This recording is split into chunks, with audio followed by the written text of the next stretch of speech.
નમસ્તે મિત્રો, કેમ છો બધા? મજામાં છો ને? આજે આપણે રસાયણ વિજ્ઞાન ધોરણ 12 ની અંદર નવા ચેપ્ટરની શરૂઆત કરીએ છીએ કે જેનું નામ છે રાસાયણિક ગતિકી.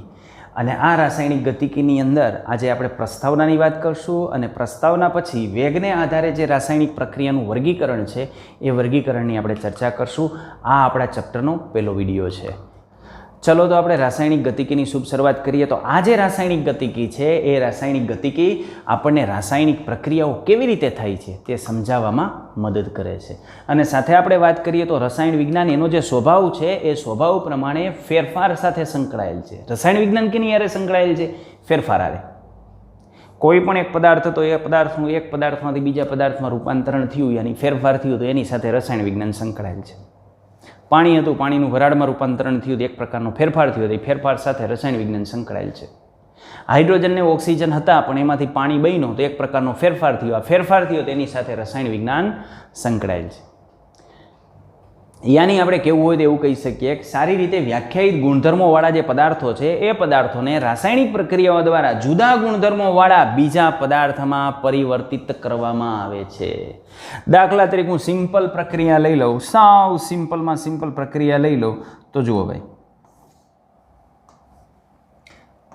માનો કે હાઇડ્રોજન અને એની સાથે આપણે પ્રક્રિયા કરીએ છીએ ઓક્સિજનની. આનો અડધો મોલ લઈ લો અને આની પ્રક્રિયા આપણે કરીએ એટલે નિપજ તરીકે મળી જાય H2O, પાણી. બરાબર? તો જુઓ, આ હાઇડ્રોજન, એના કાંઈક ગુણધર્મો હશે કે નહીં હોય? એના કાંઈક ગુણધર્મો હશે કે નહીં હોય? હોય ને? દહનશીલ વાયુ, ખૂબ ઝડપથી સળગે. આ ઓક્સિજન, તો એના કંઈક ગુણધર્મો હશે કે નહીં હોય? તો એના ગુણધર્મો સારી રીતે વ્યાખ્યાયિત હશે. તો આવી રીતે આપણે કહી શકીએ કે સારી રીતે વ્યાખ્યાયિત ગુણધર્મોવાળા જે પદાર્થો છે એ પદાર્થોની રાસાયણિક પ્રક્રિયા કરી. આ શું કર્યું? રાસાયણિક પ્રક્રિયા. અને રાસાયણિક પ્રક્રિયા કરી એટલે આ સંયોજન બન્યું. એના ગુણધર્મો કેના હોય? આના જેવા હોય? જુદા હોય એના કરતાં. આ હળગે, આ હળગાવે અને આ નાખો તો ઠારે. હળગે, હળગાવે અને ઠારે. તો આના ગુણધર્મો કેવા ઉત્પન્ન થયા? જુદા જ ગુણધર્મો. તો આવા જુદા જ ગુણધર્મો ધરાવતા બીજા પદાર્થમાં પરિવર્તિત કરવામાં આવે છે. કેમાં? રસાયણ વિજ્ઞાનને આધારે યાર. Okay, ready? ચલો, તો કોઈ પણ રાસાયણિક પ્રક્રિયા છે ને એ રાસાયણિક પ્રક્રિયા માટે જે વૈજ્ઞાનિકો હોય એ વૈજ્ઞાનિકો શું અભ્યાસ કરતા હોય? માનો કોઈ પણ પ્રકારની રાસાયણિક પ્રક્રિયા છે તો એ રાસાયણિક પ્રક્રિયાની અંદર એને બે પ્રશ્નોનું સમાધાન કરવાનું હોય. એક, પહેલો પ્રશ્ન એ હોય કે વાસ્તવમાં આ રાસાયણિક પ્રક્રિયા થશે કે નહીં થાય, યસ ઓર નો, એ પહેલાં એને નક્કી કરવાનું હોય. અને પછી આ પ્રશ્નનો જવાબ જોઈને આમાં મળે કે હા રાસાયણિક પ્રક્રિયા થશે, તો બીજા પ્રશ્નનો એ જવાબ મેળવવાનો હોય કે રાસાયણિક પ્રક્રિયા કેટલા સમયમાં થશે. બરાબર?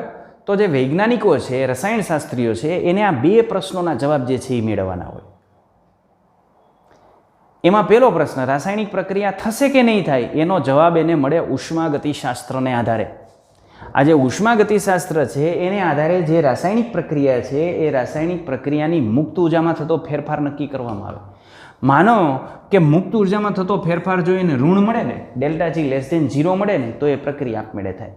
વાસ્તવમાં પ્રક્રિયાની સ્વયંભૂયતા આપણે આટલી બાબતને આધારે સમજાવી શકીએ. ΔG રિએક્શનનું મૂલ્ય નેગેટિવ મળે ને તો આપણે કહી શકીએ કે રાસાયણિક પ્રક્રિયા આપમેળે થશે. બરાબર?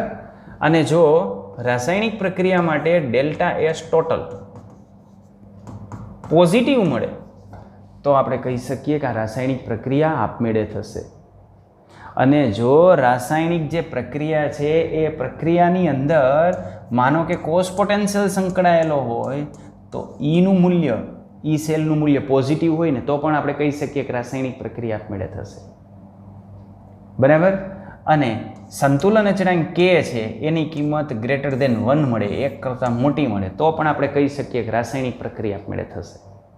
પણ મોટા ભાગે રાસાયણિક પ્રક્રિયાની સ્વયંભૂયતા સમજાવવા માટે આપણે ઉપયોગ લેતા હોઈએ છીએ મુક્ત ઉર્જામાં થતો ફેરફાર. અને જો આ મુક્ત ઉર્જામાં થતો ફેરફાર ઋણ મળે તો આપણે કહી શકીએ કે યસ, એ રાસાયણિક પ્રક્રિયા થશે. એટલે સૌ પ્રથમ જે રાસાયણિક પ્રક્રિયા છે એ થશે કે નહીં થાય એ નક્કી કરવા માટે વૈજ્ઞાનિકોએ ઉષ્માગતિશાસ્ત્રનો ઉપયોગ કરવો પડે.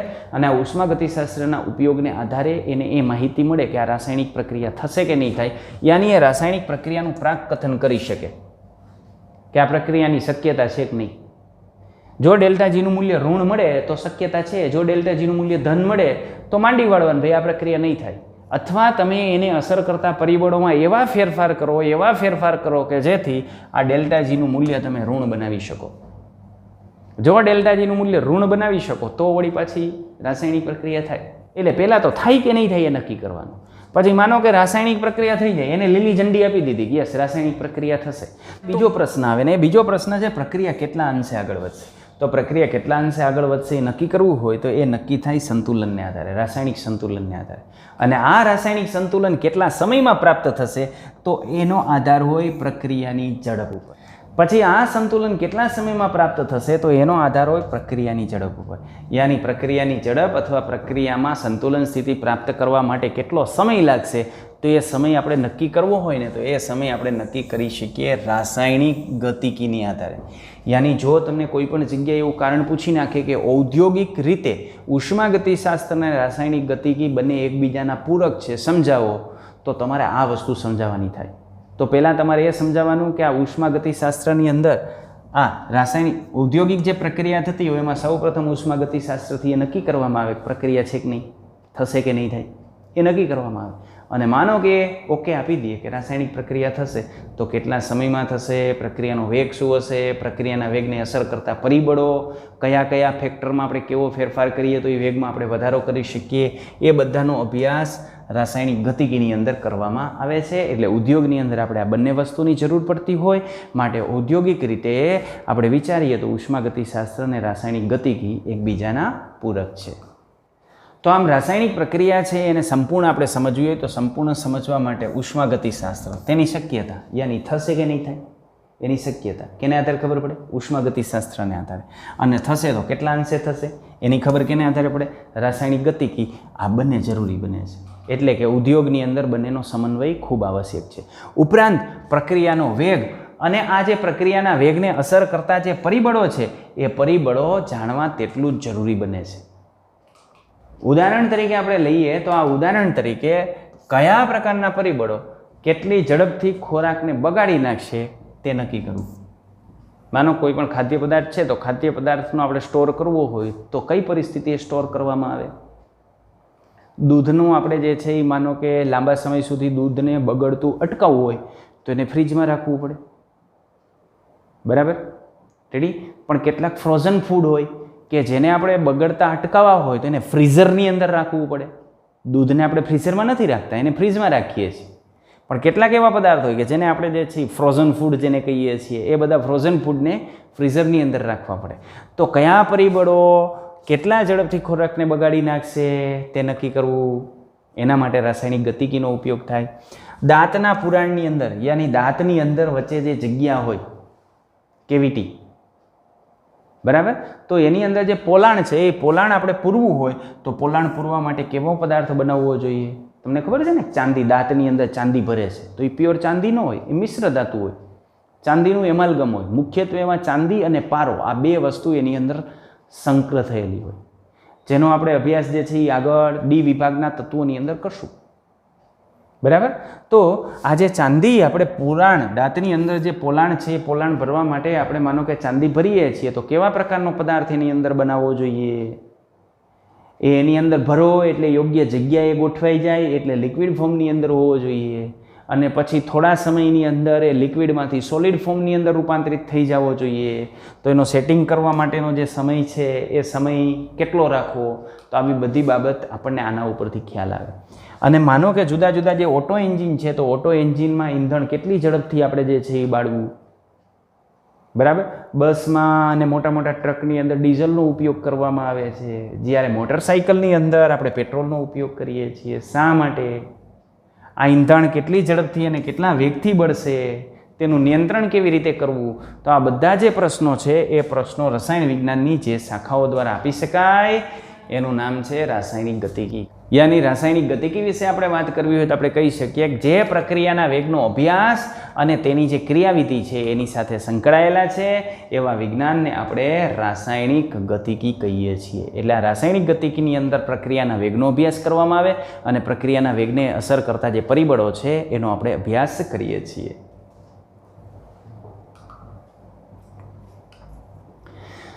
રાસાયણિક ગતિકીને આપણે ઇંગ્લિશમાં કહીએ છીએ કેમિકલ કાઇનેટિક્સ. તો આ કાઇનેટિક્સ શબ્દ ક્યાંથી આવ્યો એની આપણે વાત કરીએ તો કાઇનેટિક શબ્દ ગ્રીક ભાષાનો જે શબ્દ છે કાઇનેસિસ એના ઉપરથી અવતરી આવ્યો છે.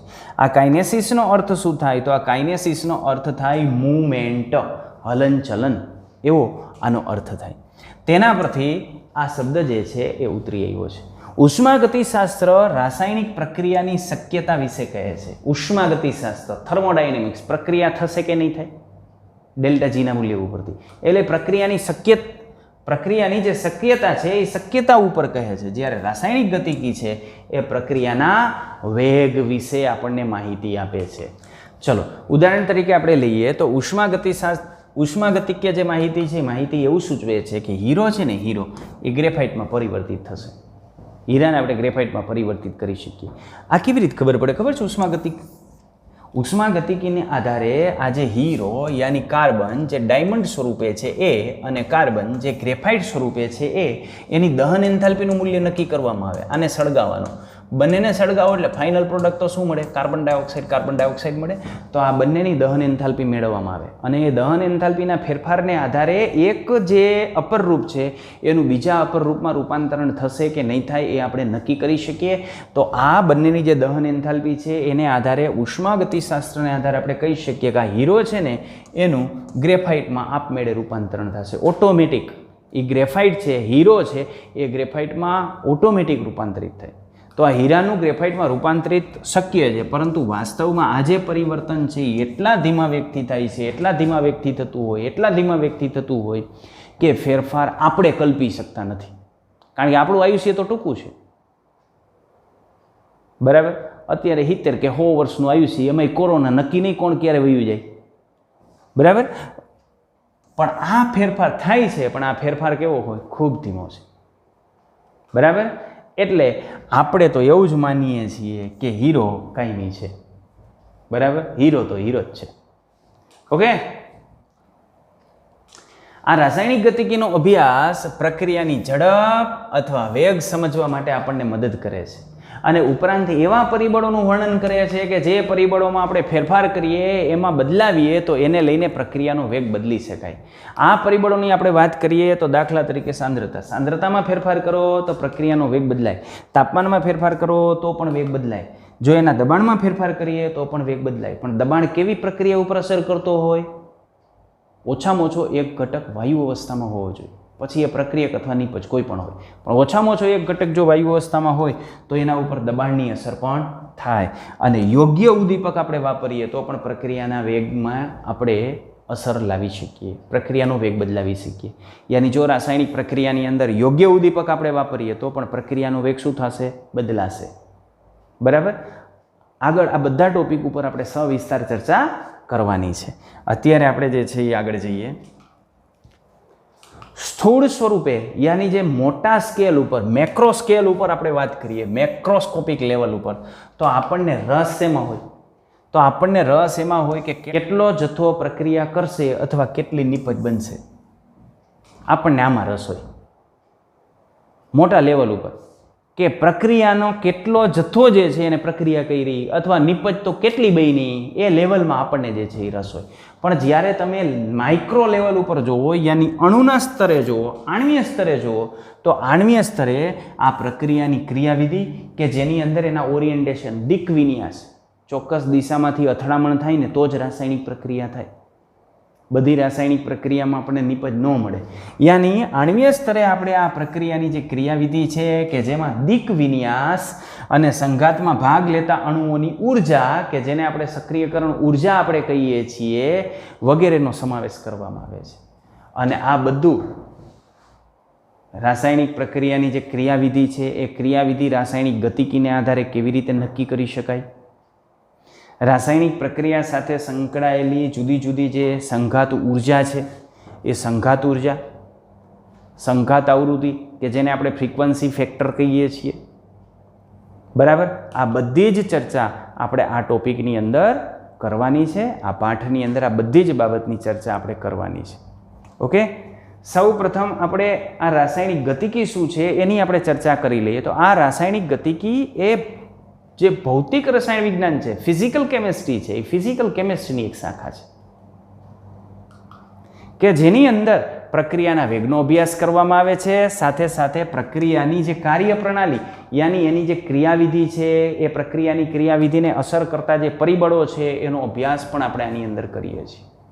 અને દરને આધારે એટલે રાસાયણિક પ્રક્રિયાનો જે વેગ છે એ પ્રક્રિયાના વેગને આધારે રાસાયણિક પ્રક્રિયાને આપણે 3 વિભાગની અંદર વહેંચીએ છીએ.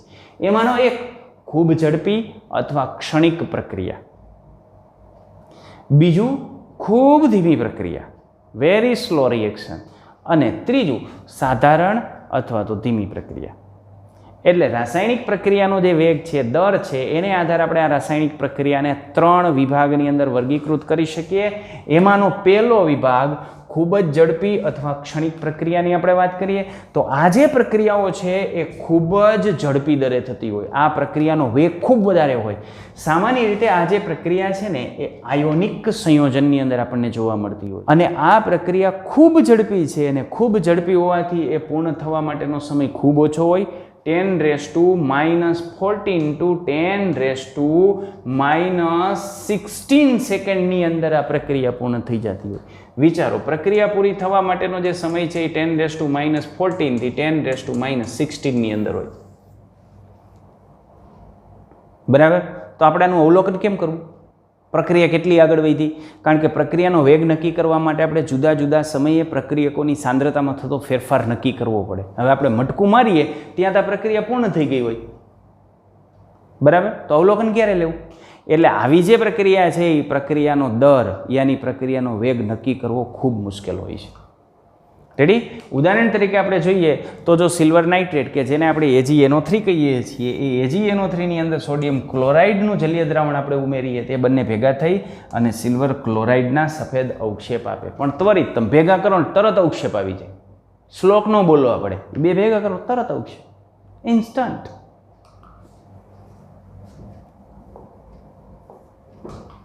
રેડી? આ ખૂબ જ ઝડપી અથવા તો જે ક્ષણિક પ્રક્રિયાઓ છે એનું આપણે ઉદાહરણ જોઈએ તો આ AgNO3માં NaCl નાખીએ એટલે AgClના કેવા અવક્ષેપ આવશે? આના સફેદ અવક્ષેપ આવે. તરત જ ઇન્સ્ટન્ટ, બેને મિક્સ કરો એટલે તરત અવક્ષેપ. મેગી બનવામાં 2 મિનિટનો સમય લાગે, આમાં કાંઈ નહીં, ભેગા કરો એટલે તરત અવક્ષેપ આવી જાય. ચાલો બીજું, BaCl2 અને H2SO4 ભેગા કરો એટલે BaSO4ના અવક્ષેપ આવે. આ BaSO4ના પણ જે અવક્ષેપ હોય એ સફેદ રંગના જ અવક્ષેપ હોય. આ જ રીતે NaOH અને HCl, આમાં એક એસિડ છે અને એક બેઝ છે, સ્ટ્રોંગ એસિડ અને સ્ટ્રોંગ બેઝ, એનાથી બનશે સોલ્ટ અને વોટર. યાની આ જે પ્રક્રિયા છે તટસ્થીકરણની પ્રક્રિયા કહીએ છીએ.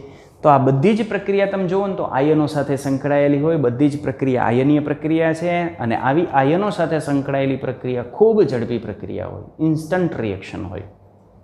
બરાબર? બધા જે છે એ ઇન્સ્ટન્ટ, આ બધી જ પ્રક્રિયાઓ છે એ ખૂબ ઝડપી પ્રક્રિયા હોય. એટલે આવી પ્રક્રિયાના વેગનો અભ્યાસ કરવો એ ખૂબ અઘરી બાબત છે. ચાલો હવે બીજું આપણે ઉદાહરણ લઈએ તો ખૂબ ધીમી પ્રક્રિયા. તો ખૂબ ધીમી પ્રક્રિયા એવી પ્રક્રિયાઓ કે જે પ્રક્રિયાઓનો વેગ ખૂબ ધીમો છે, ખૂબ ધીમી પ્રક્રિયા. તો આ પ્રક્રિયા ઘણી ધીમી થાય છે, ઘણી ધીમી. આ પ્રક્રિયા ઓરડાના તાપમાને દિવસો કે મહિનાઓ જેટલો સમય લે છે, અને પછી એની અંદર કાંઈક ફેરફાર જોવા મળે આપણને. દાખલા તરીકે આપણે લઈએ તો પેલું આયનનું ક્ષારણ, લોખંડ છે એ લોખંડનું કટાવ. તો લોખંડને કાટ લાગતો હોય, માનો કે આપણે એનો અભ્યાસ કરવો હોય તો એનો અભ્યાસ કરવા માટે તમે કન્ટિન્યુ એની સામે ઉભા રહ્યો તો અભ્યાસ થાય? એના માટે સમય જવા દેવો પડે તમારે. માનો કે આપણે સામાન્ય વાતાવરણ છે એની અંદર તમારે સમય જવો દેવો પડે. એક અવલોકન તમે આજે લ્યો, બીજું અવલોકન 5 મહિના પછી લ્યો, એના પછીનું અવલોકન બીજા 5 મહિના પછી લ્યો, એના પછીનું અવલોકન એના પછીના 5 મહિના પછી લ્યો. તો આવી રીતે તમે દરેક 10 વર્ષેનો અભ્યાસ કરો ત્યારે તમે ક્ષારણની પ્રક્રિયાનો અભ્યાસ કરી શકો. અને માનો કે દરિયા કિનારાવાળું જે છે એ ભેજવાળું વાતાવરણ હોય, ક્ષારયુક્ત જમીન હોય ને ભેજવાળું વાતાવરણ હોય, તો ત્યાં એ અભ્યાસ તમારે મહિને કરવો પડે. ગાળો ટૂંકો થઈ જાય, કારણ ગાળો ટૂંકો થઈ જાય ત્યાં મહિને અભ્યાસ કરવો પડે કે આ મહિને 1 જાન્યુઆરી આમ હતું, 1 ફેબ્રુઆરી આમ થયું, 1 માર્ચે આમ થયું, બરાબર. તો આ જે અભ્યાસ છે એ આયનનું ક્ષારણ છે એ ધીમી પ્રક્રિયા છે. અને સામાન્ય તાપમાને ઉદ્દીપકની ગેરહાજરીમાં હાઇડ્રોજન અને ઓક્સિજન વાયુ એકબીજા સાથે પ્રક્રિયા કરીને એમાંથી જે પાણી બનતા હોય તો એ પણ ખૂબ ધીમી પ્રક્રિયા છે. અને આવી જ રીતે જે કાર્બન મોનોક્સાઇડ અને H2 એમાંથી મિથેનોલ બનાવવો એ પણ ઓરડાના તાપમાને એ ખૂબ ધીમી પ્રક્રિયા છે. બરાબર. તો આ કેટલીક ખૂબ ધીમી પ્રક્રિયાઓના ઉદાહરણો છે. આ ખૂબ ધીમી પ્રક્રિયાના વેગનો અભ્યાસ કરવો પણ ખૂબ મુશ્કેલ છે.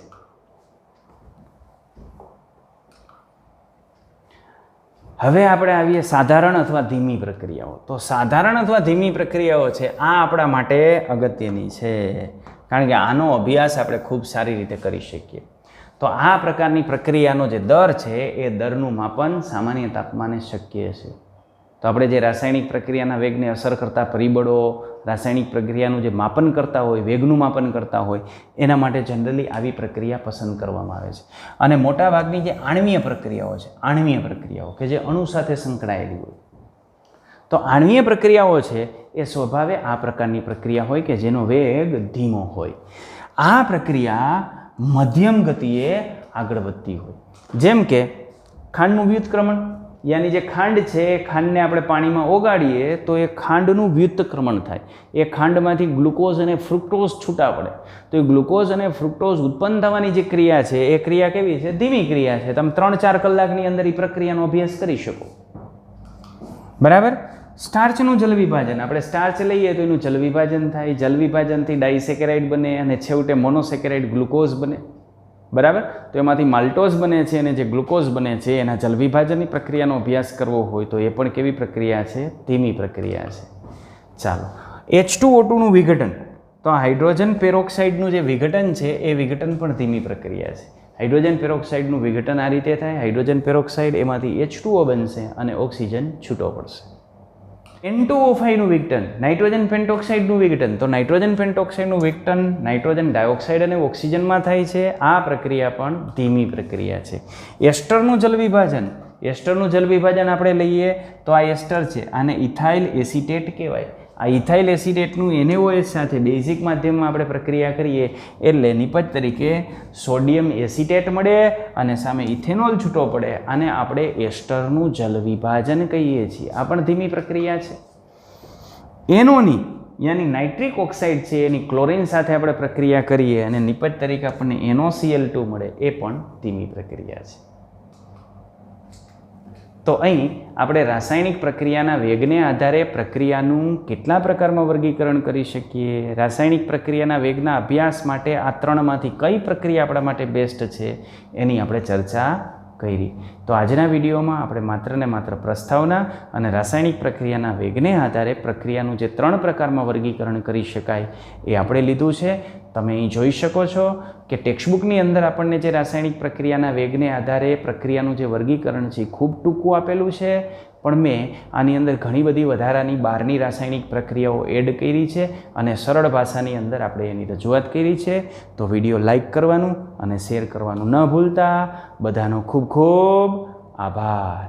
Okay, Tata, bye bye. ફરીથી મળશું નવા વિડીયો સાથે. તો જોતા રહ્યો, લાઈક કરો, શેર કરો અને સબસ્ક્રાઈબ કરાવો.